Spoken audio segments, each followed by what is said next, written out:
Summertime is heating up at Global Voice Broadcasting. Hot music, hot talk, and hot topics. All day, every day, 24/7. You don't want to miss a minute on Global Voice Broadcasting.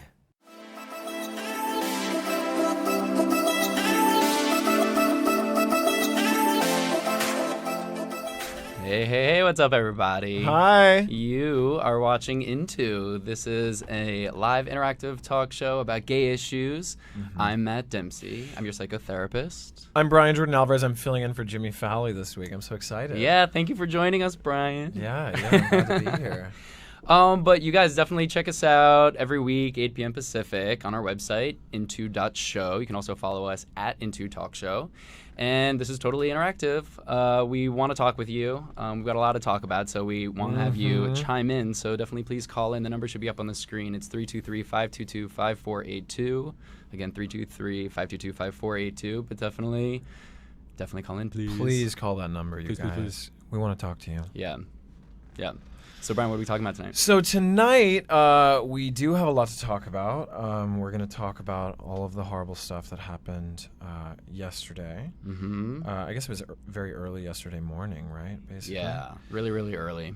And I think that everybody's having trouble processing it or even finding out, I don't know, how to feel about it or how to react to it or what can be done. Yeah, I mean, it just happened, and it's obviously such a tragedy. So first of all, just want to send out a lot of love and our condolences to everybody that's out there in Orlando who was affected by this. Yeah. And also, one of my favorite quotes is by Isaac Newton, and he says, "If I can see further, it's because I stand on the shoulders of giants." So I just want to say that we now have 50 plus more giants, and yeah, so we're thinking about them and their families.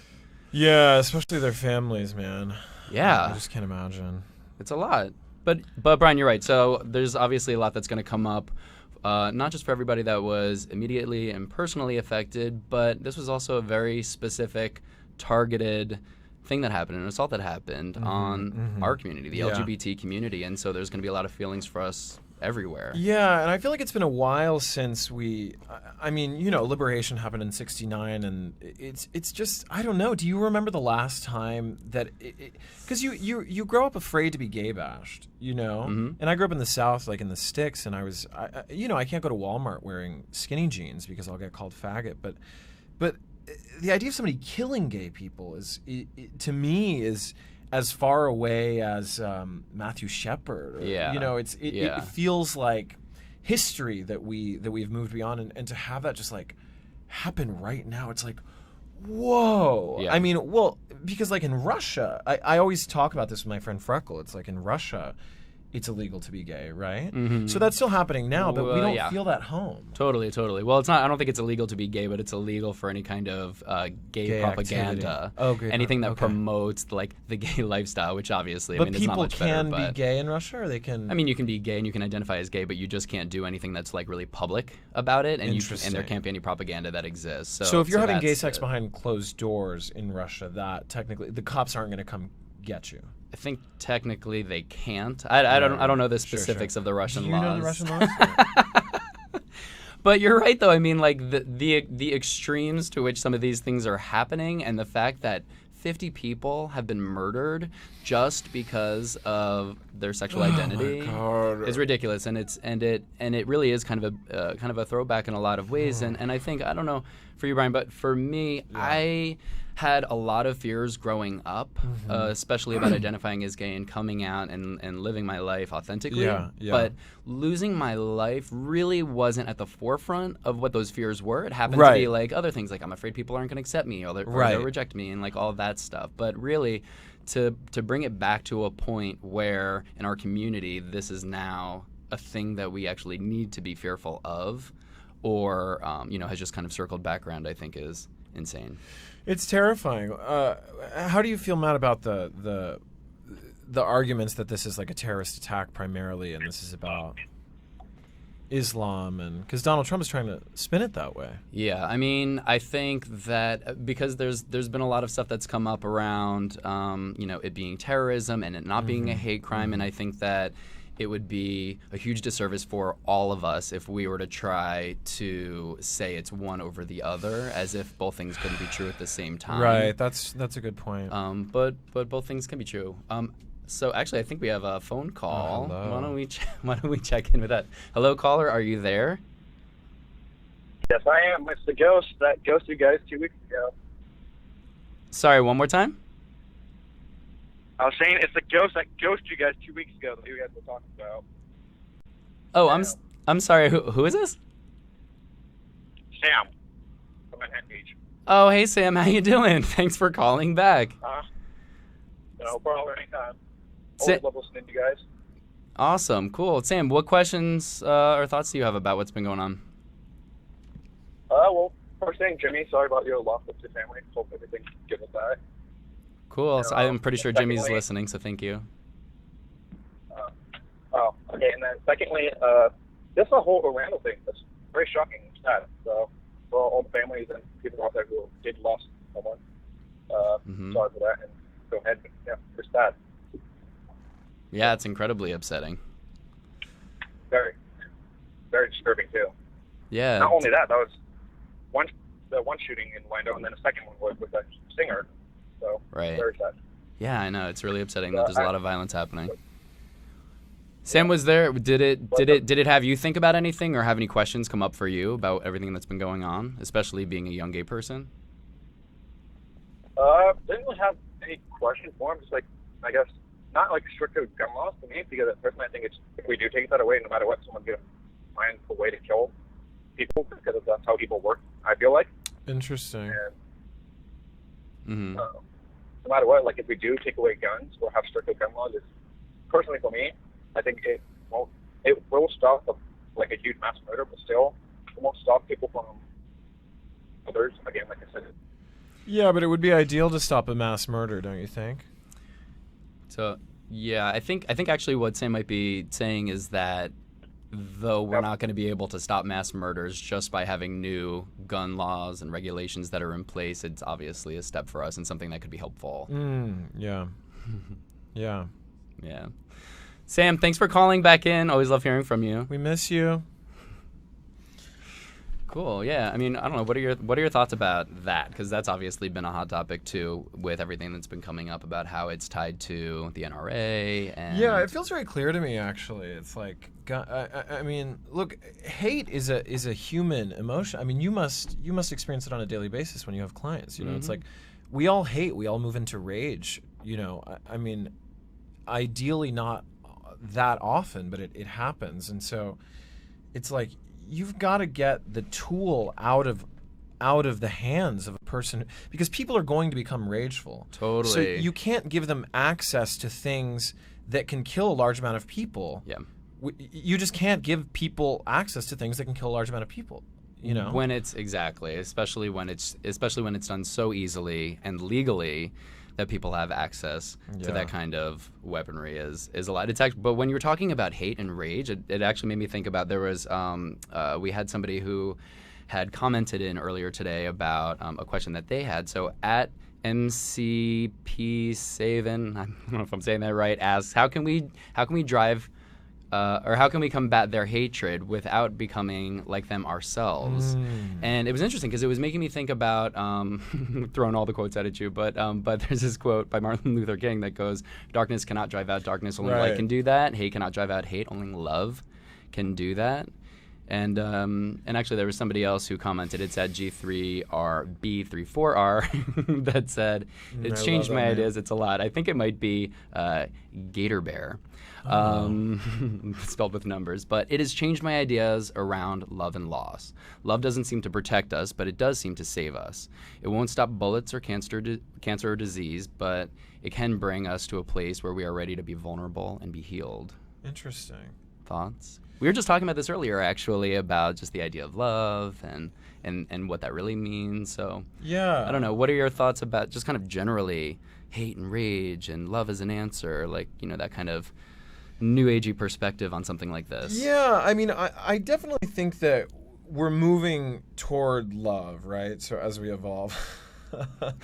As we evolve, it does seem to be happening. We on some level seem to be killing each other less. I do a lot of, I make shows and things, and I want them to be guiding people toward really simply loving each other more. I do think that's the answer. I think that's what we're moving toward, and eventually we'll be in a society where, because I find that when you, at least in my life, when I find an evolved friendship, when I've been friends with somebody for a long time, what we really deeply learn over a long time and a lot of experience is to just not be mean to each other very much, and to just like not try to poke each other, because then we'll just get triggered and we'll be upset. And it's like, I don't know, it really is as simple as be nice to each other and love each other. And so if we can move toward more love, it's great, but we are going to hate people sometimes, and we have to get fucking guns out. Oh, is that not allowed? We have to get guns out of the hands of people that I wouldn't want a gun in my hand when I'm really angry at somebody. Not that I'm going to kill somebody, but it's just like,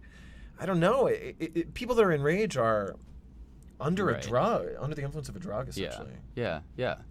Well, and I think, especially if you're thinking about when it gets to a point, it's one thing to have a difference of opinion. It's one thing to be put off by somebody or somebody's life or opinions, or whatever it is. It's one thing to have that. But when you get to a point where you're so incredibly hateful and rageful, I mean, it's like the idea that the opposite of love isn't hate, it's indifference. Mm-hmm. I might say, actually, the opposite of love isn't hate, it's fear. Yeah. But when it gets to that point, it's because there's something that's getting triggered within you, and so the best way to get back to that place of love and compassion is to be able to understand that, like, if we have enough courage and enough vulnerability that we can turn inward and just check in on some of the stuff that's getting stirred up for us and have just more of that honesty and then that's how we can get there. And it's healing, and but it's challenging to do that. You know what I mean? Like you said, like, it's just as simple as being kind, and it is, but it's also from a very intellectual space. Yeah, be kind. But a lot of times, and all the times, that kind of hate and like ragefulness is coming from just such a pure, primal, emotional place. And so that's why just being able to check in on that, so we have more of a bridge between what we know and then also what we feel, so we can help manage that differently, so we can kind of ease through things differently as opposed to just reacting. We find new ways of responding. And what's interesting, actually, I want to get your take on this too, is because there's been more recent reports coming out, I think, from the from Orlando, specifically from some of the kind of news outlets out there, about how the attacker had been to Pulse a dozen or more times, to the point where he had gotten drunk. So he'd been to the gay club several times. And also, there's been accounts of him being on hookup apps like Grindr and trying to meet up with guys. So now there's this whole new theory about the fact that this might be some internalized homophobia, self-hatred, and that being projected out, and then violence that's happening from there too, which is really important for us to speak to. So you hadn't heard that? I hadn't heard that, no. What are your immediate thoughts about it? Well, what's funny is, like, as a gay guy, you really have this instinct for homophobia. You're like, oh, you're gay. Like, if somebody's really homophobic, as a gay guy, you have this radar where you know that the only reason that person would hate gay people so much is because they have some of it inside themselves, Mm-hmm. It just doesn't. You can just see it. You're like, why would you hate? Like, there's no because like, my friends why do that you are hate with such that passion? Yeah, with that passion. Because my friends that are genuinely straight, you can just feel it in their vibe. Right. That they're not threatened by gay people, because they're like, well, that's just somebody doing what they like. Totally. But if a gay person, if you're a homophobic person, it's like, if a gay person is not just somebody doing what they like, if it's in fact if it's somebody that's doing what you want to do but aren't allowed to do, then you get fucking mad. Then you shit. What? Am I allowed to curse? You can curse. Oh, yeah, okay, get cool. out of here. Yeah. Then if a gay person is somebody who's doing something that you want to do but aren't allowed to do because of your religion or whatever you've been raised in, then it's going to make you mad, because you're going, and you can feel this in homophobia. It's going, you can't just do whatever you want, you can't just kiss guys. Right. Like, that's not right. It's like, why do you care? Totally. Well, it's interesting, because I've had a lot of people ask me about this, about, like, do you think, even before there were all of these reports that just came out recently about him potentially being gay because of, what had been accounted for. But people would ask me, you know, like, do you think that this person might be gay? Is that why?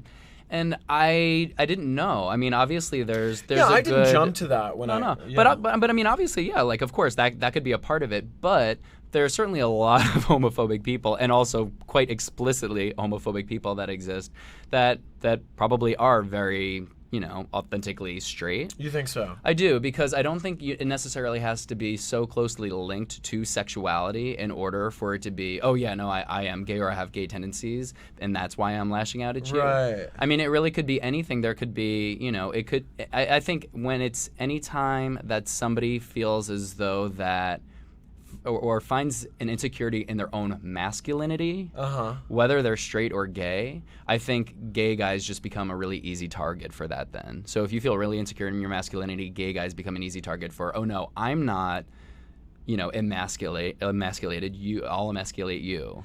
And what is masculinity? It's strength? Masculinity is a socially constructed concept and idea about what it means to be a man in our society. And so that means that, you know, based on kind of a variety of reasons, especially within the Western world and American culture specifically, it's kind of like the Marlboro Man mentality, that you have to be really stoic, you have to be incredibly rational, maybe you're not like so emotive. At least these are kind of like the traditional archetypes of what it means to be a man, you know? So anything that operates outside of that all of a sudden then begins to threaten or compromise other people's idea of what it means to be masculine. Right. So gay men, obviously, especially threaten having that sex extremely, right? do threaten that. Emotions are feminine because why? Because biologically men had to be tough and go out into the field, or Kind of, actually, yeah, that's a big part of it. I mean, again, it's just kind of like a socially constructed thing, but it does in part stem from that. And from biology. The role from biology, to a sense, I'm not going to speak entirely evolutionarily on this front, because that's just a theory. But well, and we all came from Jesus anyways. Just kidding. And she had all the hair. So, yeah. But anyway, but being a woman in our world then generally meant that your role was to be the nurturer, that you were going to have the children, you were going to help create those emotional ties and bonds that kept a family together, and so that was the role of a woman. And so then the man had to be the one who was going to be the protector and the provider and all of that. And there's this notion of gay people being two-spirit. Well, in certain cultures, especially like Native American cultures, that's true. I've really started linking into that lately, into feeling like, oh, like me and my gay friend, it is a little bit like, oh yeah, well, that's kind of what it is. It's like I'm a guy, but I also kind of feel more like a woman. Well, totally. And I would argue that that's all of us. Right. And the other thing too is that if we're able to if we're able to really tap into that and be able to find that within ourselves, you know, we generally tend to fall from one end of the spectrum or the other. Either I tend to be maybe a little bit more emotional or rational, and somewhere on that spectrum. Sure. But if I'm able to strike more of a balance within myself, if I know where I am and kind of where my work is, like if I tend to be maybe a little bit more emotional, then I can find a way of strengthening my rational process. Then that balance within myself would be great. The balance is what helps. And then I'm going to stop projecting everything out onto every other person. And I'm going to see you. If I'm emotional, I see you as being rational, then I'm going to start challenging you on everything. I'm not going to have to resolve that conflict externally, because I know how to take that in and do my own work internally. And I can just be fine, right? And then not be so threatened by you because I feel okay. But especially, I'm curious about this, because so you said that that's the belief that you have, kind of like the two-spiritedness and all of that. In what way does that perspective or those beliefs help you at a time like this, when our community has been, you know, assaulted? Oh, God. Well, it just feels like we have a very special place in society. We've been around forever.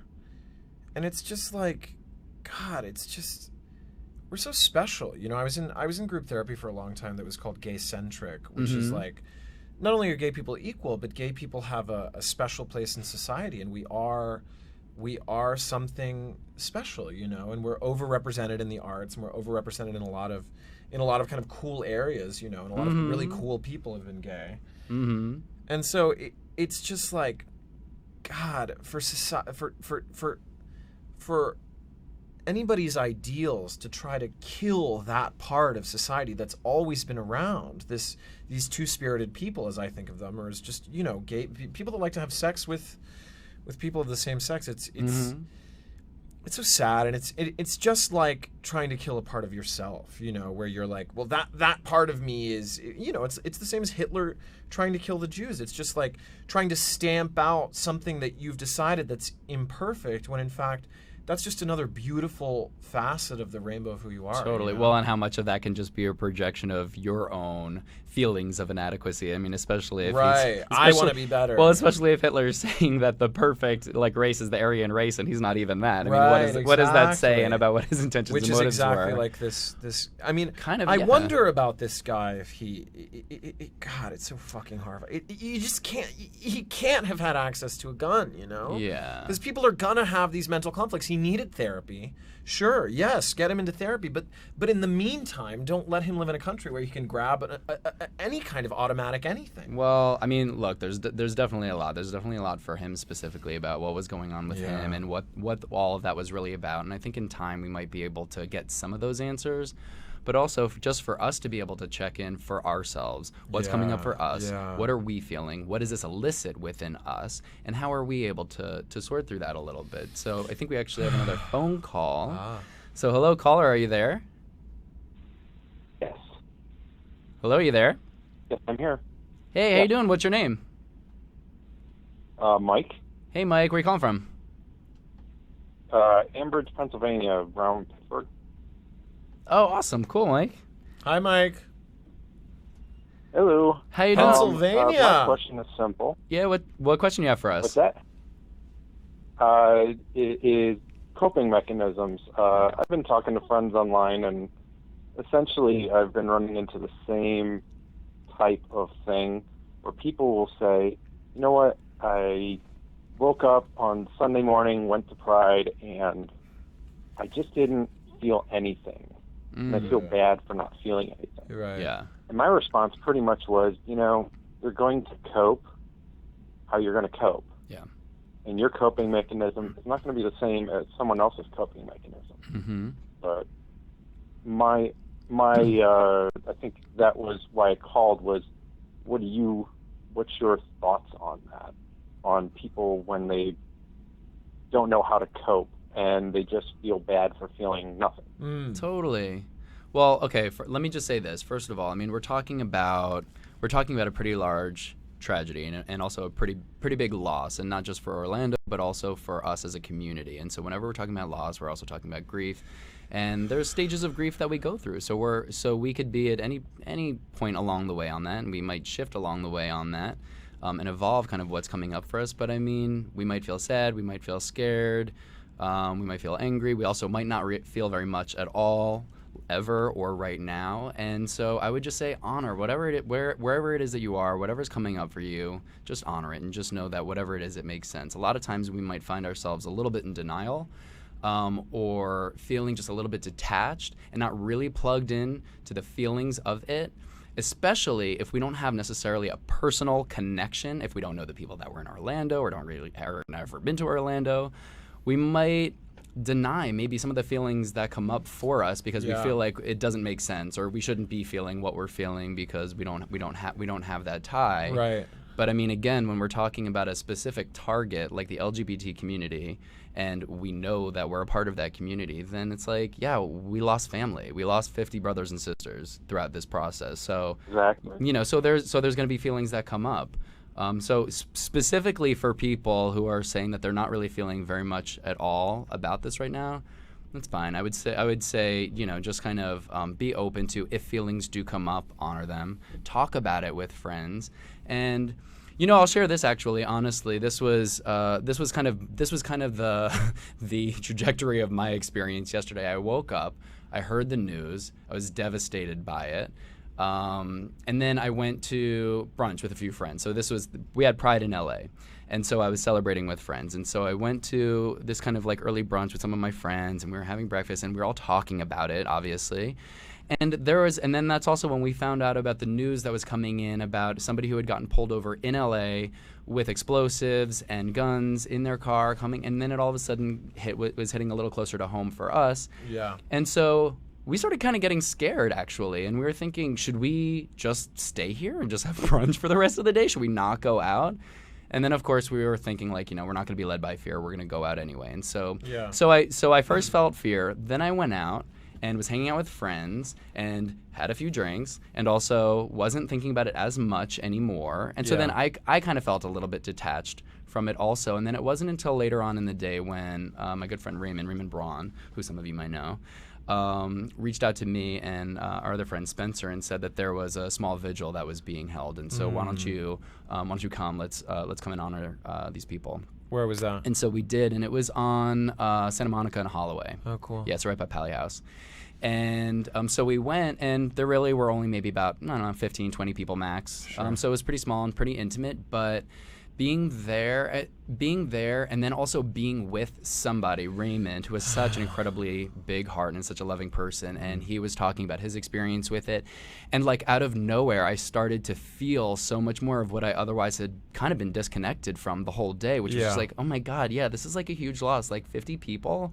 Yeah. 50 people, like that's a lot. Yeah. And so, so I started kind of moving through so much more, and that really was helpful for me and healing for me, because it's like, this is, there are a lot of feelings that I wasn't even just paying attention to. You would have asked me throughout the day, I'd been like, oh, okay, yeah, whatever, I was maybe feeling something, but and then all of a sudden there was so much more there. So I would say don't count it out that something might come up for you, because it's not always, an immediate experience. Yeah. Yeah. Oh, yeah. For me, it was, I just was trying to comfort these people and say, look, you're going to, maybe you will never feel anything, but at this moment, don't feel bad about it. Right. Be active. What was your experience, Mike? Actually, I told them what came up for you? Is you ought to actually go on the site, and I think, what do they have? They have every single person, and someone has written something about it. Yeah. Why don't you start by just identifying each of those people? Go out, read about them, read their story. I can guarantee you will feel something after you read that. Totally. And even like you were saying too, just being able to be open about it and talk about it, that there might be something that would that could come up. But I'm curious, because Brian, you were just asking, and I'm curious. The other thing about it is you just want to be counted. What was ironic was we had a church service last night, and we were talking about identity, and I got up and I was one of the speakers. I got up and spoke, and I just basically said, here are the things that I identify. I had all this written, but I kind of need to change it up now, so that we can kind of talk about what happened today. And I said, this is a horrible thing, but you cannot allow fear to dictate the rest of your life. If anything, it should empower you to stand up and say, look, I'm a gay man, and this is who I am. Yeah, and you're absolutely right about that. We can't allow fear to dictate our lives.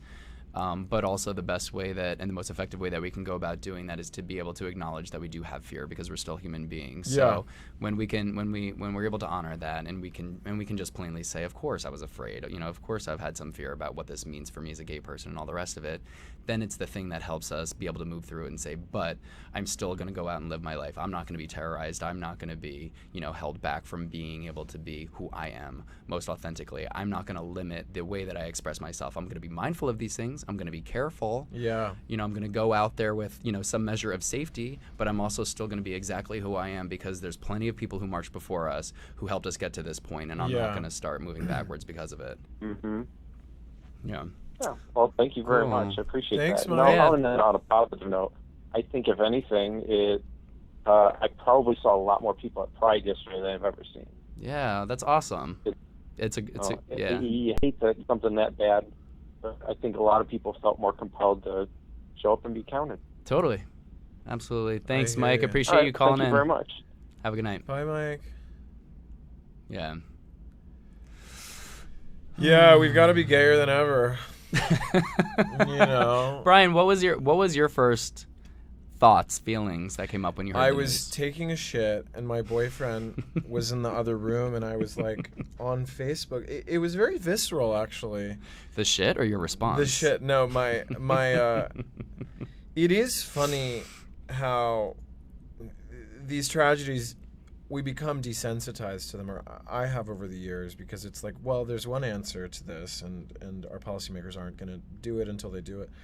But basically, it's like, I was on Facebook and I was like, whoa, did you hear about this thing that happened to Orlando? I was calling to him in the other room, and then my stomach dropped out, not because I was taking a shit, but I remember saying, oh, it's gay people, and it just feels really different, and that hasn't happened. That's what I keep noticing and coming back to is like, this feels very old and very new in a way.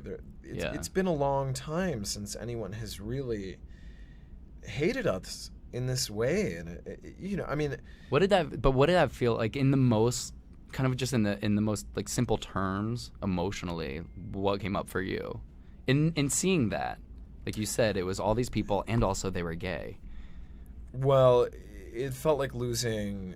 It felt closer to home. It felt like losing family members or something. Mm-hmm. You know what it felt like? It felt like saying, oh, it was me. Like, oh, it's me. Like it felt like a personal attack. Yeah. In certain ways. Yeah. How did you find out? I found out, I woke up in the morning and I had gotten a text from a friend who had texted me in the middle of the night. And so I got up a few hours later and saw it and just said, oh my God, did you guys see what happened? Because it was like a group text. And so I didn't even bother replying. I just like went online because I just figured there'd be news. And I saw it and was just, I was devastated. Yeah. It's so heartbreaking. And to be honest with you, though, I don't think I really felt much of anything when I first saw it, because it just takes time to process it. I just felt numb. Well, it's common, especially now. I think it's like this guy Mike on the phone was just talking about. It seems to be a very common experience to not feel like you're feeling sad enough about these things that happen. For a couple of reasons. You're not feeling that much because they are happening far away. They're happening to people you don't know. Mm-hmm. But the feeling of oh, I'm not processing this tragedy properly comes from all the pressure from social media, because these people are posting these paragraphs about the way they're feeling about it. And I'm looking at this going, how can you feel that?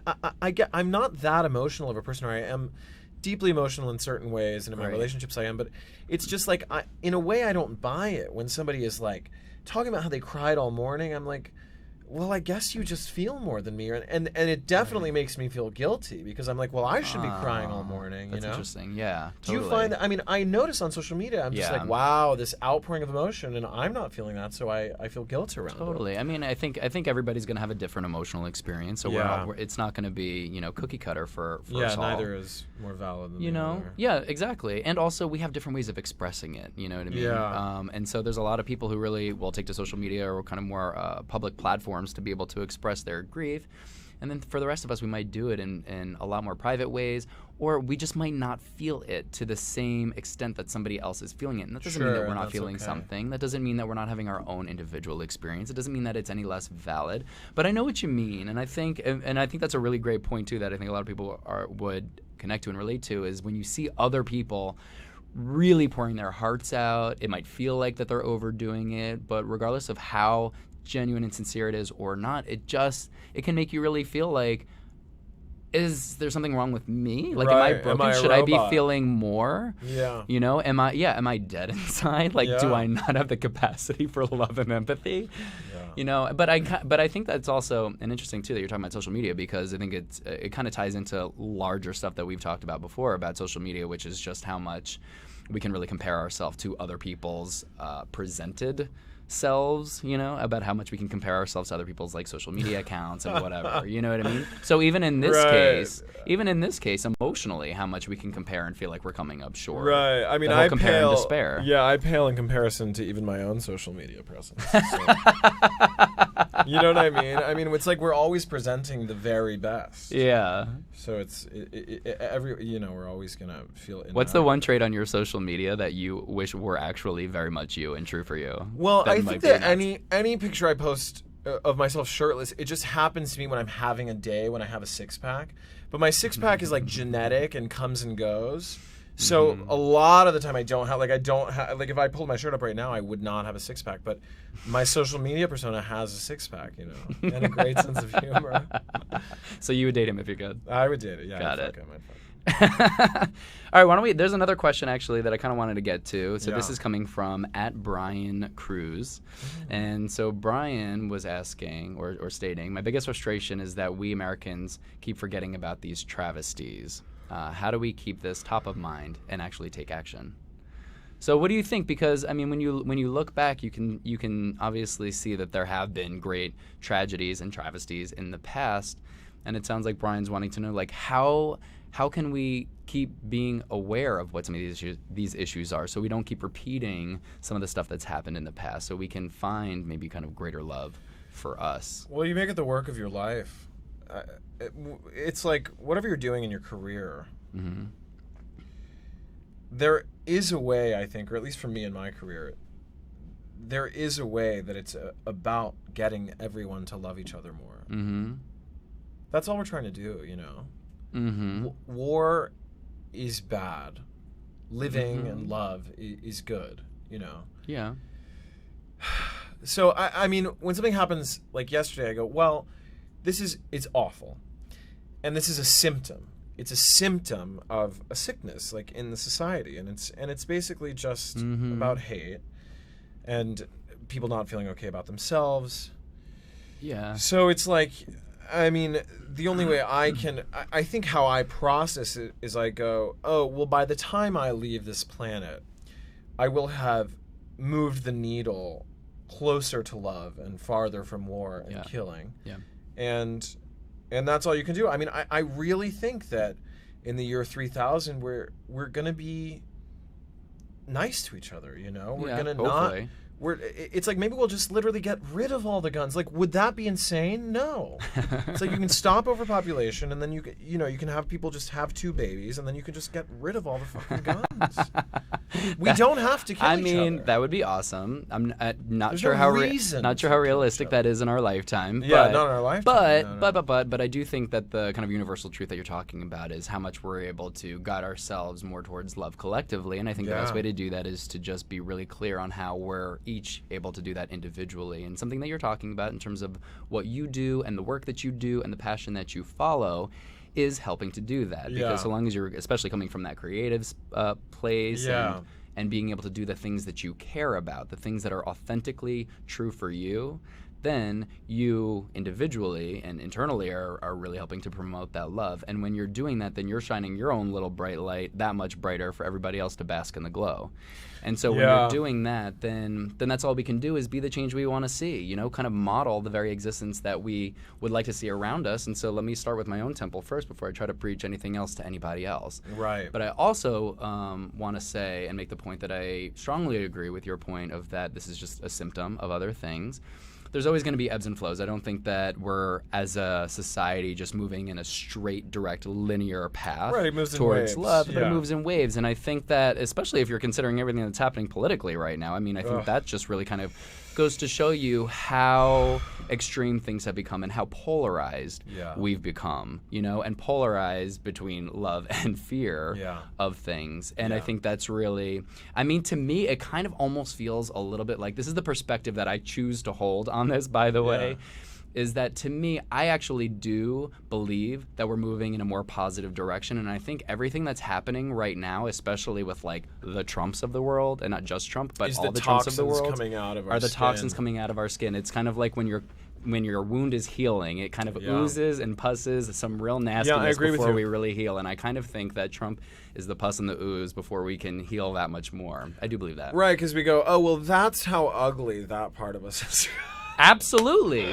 And so that part's about to die off. Well, and be grateful too that this is something that does exist, right? Like the fact that this is happening because it's really shining light. At least it's not behind the scenes anymore. At least it's more explicit than implicit, because when we see it before us, then we can see what actually has to happen. Right.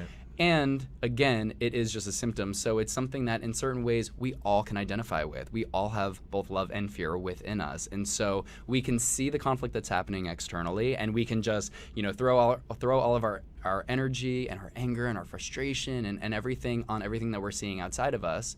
And obviously there's a lot of stuff that we want to be able to do that we can heal very actively and, you know, kind of engage and participate in things that are going on around us, but also check in with ourselves too and see how much we can identify with that. And again, being that being that champion within ourselves to promote more love individually. Yeah, 'cause, I mean, love can spread like an infection, Like when I'm having a great day and I really feel adequate, it radiates. It makes the people around me feel more adequate, and I compliment them more, and then they'll have a better day. It really, it moves faster than you'd think, And the more we can heal ourselves, I mean, that's why I'm in so much therapy. Well, how easy it is for us to be incredibly kind and loving when we're feeling adequate, and how much more challenging it is when we're having those days where we feel like shit, we feel inadequate, and so much self-doubt, for us to then be able to still find kindness within us, still be able to find empathy and compassion for other people. Yeah. And even though we're still struggling to feel it in those moments, act as if, right? Put that part of ourselves before us. It's not like we have to change our attitude before we can change our behaviors. It's not unidirectional. It works in the other way too. So if we're able to act as if we're feeling adequate, then guess what? We're going to start feeling more adequate, and we're going to feel more of that love within ourselves too. Oh, I should try that. I should really give that a try. Matt, what do you think about the Americanness of it all? Because there's this thing. I think it all ties together because there's this idea that The Onion has this article that comes out every time one of these things happens, and it's the headline reads, "No way to prevent this, says only nation where this happens regularly." So this is happening in the States. Yes. And this whole gun thing is, I don't know, I wonder how much it's a symptom of a society that has a certain masculine bravado, and it to me it ties into what we were just talking about this. I feel like I feel more inadequate on a daily basis than I would if I lived in Europe, basically, in Spain or in France, because there's this super capitalist, like, I've got to win the game every day. I've got to win my life. I've got to prove that I'm even worth the oxygen that I'm breathing. Right. And I don't think that's unrelated to, and I need a gun, and I'm tough, and I'm going to kill people, and I don't know. It all feels like, it's like, God, maybe our society, it's like, maybe as gay people, it's like we're here to be like, yes, let's make this whole society more two-spirited, Totally. More balanced, as you were saying before. Absolutely balanced. So And I'm I saying think some broad things. So no, like words. I'm like, words. the whole world. No, but that is true in the fact that we're all kind of like coming together in a way to find balance. We're attracted to situations and cultures and relationships that actually help us find greater balance. If we don't have that perspective, then everything just happens less consciously, and then we feel like the world is happening to us instead of for us. But when we can actually see that all of the conflict that we might experience around us can actually be an opportunity for us to grow, and it gives us more of an opportunity to learn more about ourselves, and in spite of the conflict that's going on in our lives, still be able to move forward with love, I think is key. And, I want to say this because I think it's really easy to just shit on our country and just say we're so ass backwards and we're so fucked up. And in certain ways we are. Like, any family has their shit, right? But we're also a country that has, this kind of incredible multiculturalism. And that is automatically going to have everybody looking around trying to fight to be top dog, and going to create so much more of that conflict. And so guns and weaponry and all of that is a symptom of that conflict not being dealt with in the most effective way. But it's kind of a product of that, and it's a product of us really trying to be able to work this shit out and figure it out. It's a lot easier if we were surrounded by everybody else that was the same as us, for us to just kind of get along if we all hold the same beliefs and ideas and everything. But the fact that we can live in a society where we're allowed to be different and think differently and experience these conflicts, and unfortunately sometimes incredibly tragic conflicts, But the fact that all can happen, that we're moving through some of this stuff, we're not just a victim of it, but we're students of it. We're learning from it, and we're going to move through it so we can elevate ourselves and achieve the next place in life. And so that's why it's really important to be able to honor, especially these 50 people, these LGBT brothers and sisters of ours who have fallen, because they're going to be martyrs for us. They're really paving. They have must grow. They have been examples of how you still step out in life, even when the society around us tells us we shouldn't. Still step out, be who you are, love who you're going to love, and just exist authentically, even when there's the chance of something terrible happening to us. So, again, I don't know. That's just kind of my 2 cents we on grow. that. Yeah, we take it and we grow. We digest it and we actually become better for it. Yeah. Well, and Brian, I'm better for you being here with me tonight. Thank you. Thanks so much. And having you be here. I love your perspective on all of this. So I really appreciate you taking time out and helping me do this show. So that said, we are all out of time. But everybody, be sure to check back in next Monday at 8 p.m. Pacific. We're going to be back here again. And Jimmy's going to be back, too. So Jimmy! Yes! Everybody loves Jimmy. Everybody loves Jimmy, so we're looking forward to having him back on here, my show husband. And so everybody, be sure to follow us at Into Talk Show. Tweet and comment all of your questions, because this is a show for you. And also remember that today is a chance to uplift someone else so we can all rise together. Oh, all rise together, because if you don't, you are absolute trash.